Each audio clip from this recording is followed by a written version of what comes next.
Ravi de vous retrouver sur canalturf.com pour évoquer le programme dominical de ce 23 juillet, direction Maison Lafitte pour le Quintet Plus. Il s'agira du prix Albin, une épreuve qui rassemble uniquement des pouliches de 3 ans. Voici ma sélection pour cette compétition. J'ai passé en tête le 11 Panameras devant le 6 Folie de Louise et le 3 Blue Hills. Ces pouliches se connaissent, elles ont respectivement été affichées 2e, 3e et 6e d'un Quintet Plus disputé début juin sur l'hippodrome de Fontainebleau. Sachez que Blue Hills, le 3, a depuis remporté son handicap en début de mois à Maison Lafitte. Elle a été remontée de 7 livres sur l'échelle des handicapeurs et où ce jour-là, elle devançait notamment le numéro 11 Panameras, 3e donc depuis du prix sans peur à Maison Lafitte. Bref, le 11, le 6, le 3 sont confirmés à ce niveau et devraient une nouvelle fois jouer les premiers rôles. On opposera des débutantes dans les handicaps, le 2 Motivaroun présenté par Frédéric Rossi, le 4 Garaïba présenté par l'incontournable Jean-Claude Rouget, ou encore le 1 Lafta qui dépend de l'entraînement de François Rowe. Donc le 2, le 4, le 1, autant de débutantes ambitieuses dans les handicaps. Ensuite, en fin de sélection, j'ai retenu le 9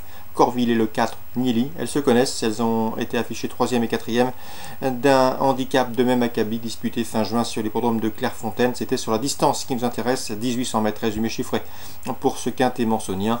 11, 6, 3, 2, 4, 1, 9, 7. Je répète, 11, 6, 3, 2, 4, 1, 9 et 7. Concernant le prix Robert Papin, groupe 2, temps fort de cette réunion mansonienne réservée aux 2 ans. J'aime beaucoup le 206 Heritage, une pouliche de 2 ans qui est invaincue en 2 courses courues. Elle s'est permis le luxe de remporter une épreuve de bonne facture. C'était les Queen Mary Stakes, une épreuve de groupe disputée le mois dernier à Scott, et elle débute ici sur 3 sols avec de solides ambitions. Le 206 Heritage, à noter qu'elle est entraînée par un certain Clive Cox, qui a remporté cette course en 2012 avec Reckless Abandon, mais également l'an dernier avec Tis Marvelous. Donc dans cette épreuve, le 206 Heritage, ma préférée.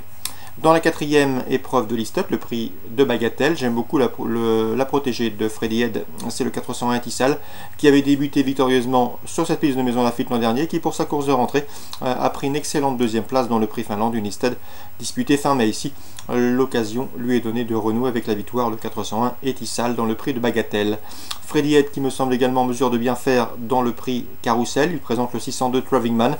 Le cheval affiche 6 courses, 2 victoires et 4 podiums, bref irréprochable depuis ses débuts.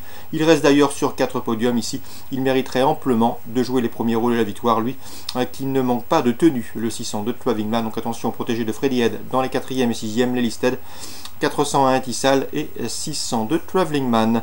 Concernant Feur en réunion 2, j'ai pu m'entretenir avec l'entraîneur Cyprien Dubanchet. Il est confiant, très confiant, même avec le 213 City Talonnais. Sa jument est en forme. Notez qu'elle est confirmée sous la selle. C'est lors de ses 3 dernières sorties dans la discipline, elle a enregistré du succès.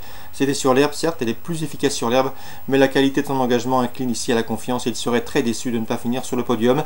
À la question de savoir qui le redoutait, il a cité le 210, c'est Coyote Ducos, mais également le 3 Coco Vinari. Donc attention au 210, 203 pour contrer le 213 qui s'élance avec la confiance de son entraîneur. La 7e, j'aime beaucoup le 701 Doux Rêve de Chaos, un cheval en retard de gain. À mon avis, il n'aurait qu'à se montrer sage d'un bout à l'autre du parcours et de rester dans de bonnes allures pour fournir le lauréat de cette course. C'est un 4 ans de qualité estimé par Ludovic Pelletier. Le 701 Doux Rêve de Chaos.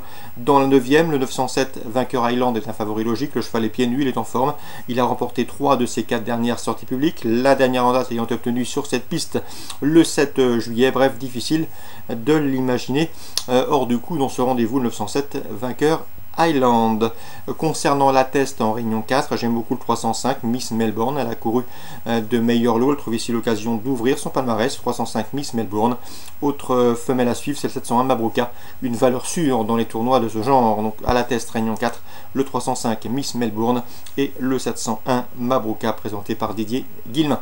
Voilà pour les infos de ce dimanche 23 juillet. Excellent jeu à tous. Bon week-end également et à très bientôt sur Direct Course.